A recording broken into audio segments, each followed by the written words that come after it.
So according to CNBC, the average American between the ages of 55 and 64 has a median savings of $134,000, which unfortunately, according to Forbes, the minimum amount of savings the average American should have by age 60 is approximately $500,000. Now, keep in mind that these numbers are from the last 3 years, as in a time in the market cycle where things are going really well. And when you look at the strong possibility that we're about to enter into a recession, along with big corrections happening in the market, well, those numbers may actually end up being even worse, considering that the 2008 recession resulted in up to 20% losses in people's retirement accounts, equaling $5 trillion in losses. Now, before you go crazy, keep in mind that retirement looks very different for each individual person. But with all that said, it's my personal opinion that a group such as the World Economic Forum actually wants a big crash to happen, because honestly, all of their big plans can't happen without it. But more on that towards the end of the video, so make sure you stick around. But for now, it's fair to say that the World Economic Forum has given us a lot to talk about over the last 6 months, as my brother and I have been posting video after video providing details on everything that's been happening in the world, pertaining to everything from food shortages, governments buying up properties, to really any global event that point towards global elitists wanting more control and resources. But of course, the question many of us could ask is, well, when and how is this going to start affecting me directly? And the answer to that question is simple. Because if we're talking about global elites wanting a global financial structure where all the control, resources, and power is centralized at the top, what better way to do that than having control of your personal retirement funds? That's why in this video, I'll be debunking a big claim that the World Economic Forum is making about our retirement, along with introducing to you an angle on how they could potentially control it. So with that said, let's begin with what the World Economic Forum wants for our retirement. In fact, in March of this year, the WEF published an article titled, "We Desperately Need to Disrupt Our Approach to Retirement Saving." And funny enough, even before the article starts, the WEF wants to make sure that you know that this article is part of the Davos agenda. But if I'm going to sum up this article in 5 seconds or less, the WEF pretty much thinks that everything we're doing now sucks. In fact, the first out of the 3 main pillars states, today's retirement and pension plans were not designed for the current reality of people living longer, healthier lives. The traditional 3-stage life of school, work, and retirement no longer function in an age of unprecedented longevity and shifts in work and health outcomes. Now, for me, it's a bit tough for me to take this article seriously, especially considering that the third and final point reads, as societies continue to age, with many women living longer than men, new ways to deal with the retirement savings gap will have to be created to address gender and racial disparities. As in, hey, if you want to be paid more, don't learn how to better negotiate your salary or be better at your job or market yourself more broadly. Just be born with certain genetic attributes. On top of that, if you look at sections where the WEF are providing real solutions, as in solutions to our retirement crisis, I was actually quite blown away at how good the answers were. The answer? Be kinder. As in, the solution to millions of Americans not having enough to retire isn't providing them with better, smart private investment opportunities or smart financial planning. It's for everyone to just be nicer to each other. Nice. In fact, all their solutions for different groups of people were all as vague and sunshine and rainbows without providing any real plan. So obviously the answer isn't found here. But if you look at 2 pieces that were both released in 2019 by the World Economic Forum, you can see what their legitimate position is, which is that people are simply outliving their retirement funds. Now, what's disturbing to me isn't whether or not they're right, it's more so that their solutions that they're providing is pretty much everything that's written in the OK reboot agenda.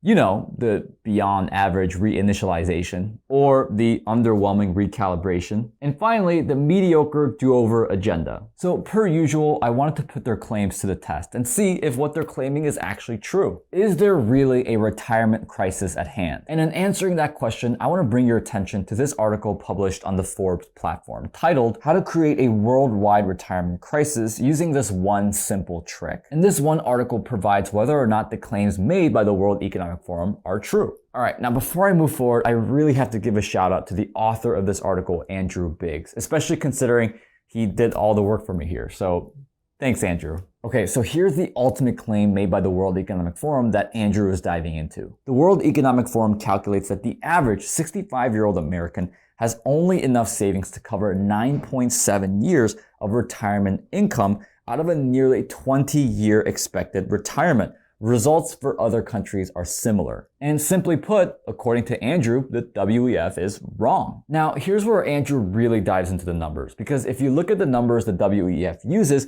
they're following a scenario where, let's say person A has 5.75 times their final salary for the retirement savings at age 65. Which, for the sake of the scenario, let's say they're making $100,000 a year, again, in their last year of working. This would equate to $575,000 in retirement savings. But if someone is utilizing a 70% replacement rate to live off of, the money you accumulated would dry up in 9.7 years, as the World Economic Forum stated. Now, with all that said, let me tell you that the WEF is making two absolutely huge assumptions with this scenario. The first is pointed out by Andrew Giggs, which is that this scenario completely ignores any benefits such as a pension fund or Social Security. In fact, in the article, Andrew points out that the average retiree gets a Social Security benefit equal to about half of his pre-retirement earnings. With that 50% replacement rate in place, he needs to save to get his total retirement income to a 70% replacement rate. That means he's responsible for 20%. So if you redo the math, you yourself are only responsible for 20% of the total replacement rate, which means that you're only chunking away $20,000 a year off of your total retirement savings. Now, if this all sounds really confusing, don't worry, I'm going to do a much more simple breakdown with both assumptions being debunked later in the video. But considering 20% of $100,000, the salary of your final year working, is $20,000, and with the $575,000 you have in total retirement savings, you have enough to last you approximately 30 years, 28.75 to be exact. Now, the second assumption that the WEF made is arguably bigger than the first, which is that they assume that none of the money would be invested. In fact, let's play out a more accurate scenario. A scenario where you invest the money and you're also receiving Social Security. Now, I know what a lot of you guys are thinking. The funds within Social Security are most likely going to dry up by the time most of you retire, which, by the way,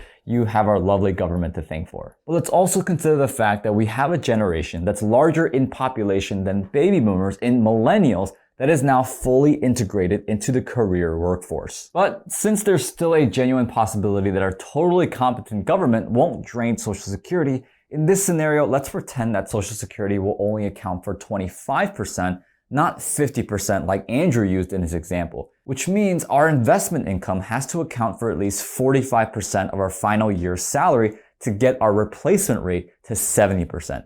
That means our investment of $575,000 have to yield at least $45,000 a year. Now, I know we've said a bunch of numbers over the last couple minutes, so here's the simple breakdown of that. Let's say our final year of working, we're making $100,000 for that year. And in our more accurate scenario, Social Security would provide 25% of our final year's salary, which is $25,000 a year.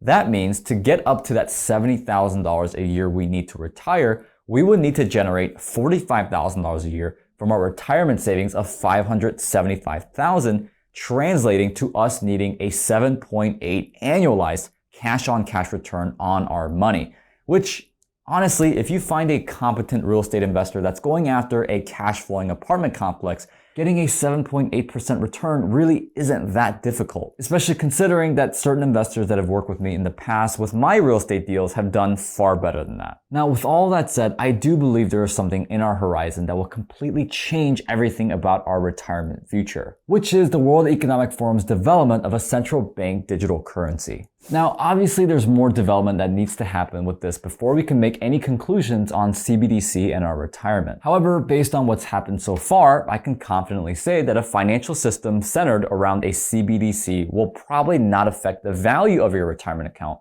but more so increase the level of control over it by our government. But of course, that still doesn't make it a good thing. I mean, imagine a scenario where we live out our finances around a Federal Reserve issued CBDC that can ultimately control what you buy, when, and how often through the use of smart contract technology. Now, personally, when it comes to our retirement, I think our future looks something along the lines of global elitists wanting to implement a global financial system of universal basic income where we have to rely on them for retirement every single month. But hey, Those are just my thoughts. It's not like any of our predictions have come true over the last few years.